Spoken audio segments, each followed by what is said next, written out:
एक गाव होतं. त्या गावात मालकीनबाई आणि मुंगूस राहत होते.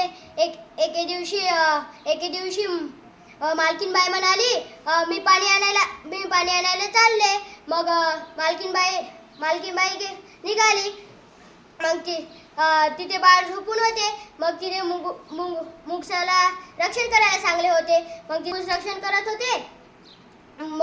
रक्षण करत होते. मग एक साप आला. मग साप बाळाकडेच जाऊ लागला.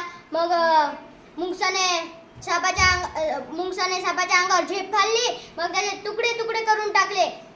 मग त्याला वाटले मला शाबासकी भेटते का की. मग ते दाराजवळ गेला आणि टाईट असा थांबला. मग तिकडून मालकीनबाई आली. तिच्या डोक्यावर हंडा होता. मग तिला वाटले माझ्या बाळालाच खाली काय की. त्याचे तोंड लाल भुडूक होते.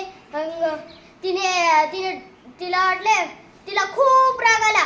मग तिने डोक्यावरचा हांडा घेतला आणि मुंगसाच्या डोक्यात हाणला. मग मुंगूस तिथेच जागीच मरण पावले. अशा प्रकारे बोधकथा संपली. बोध, कधीही विचारपूर्वक काम करावे.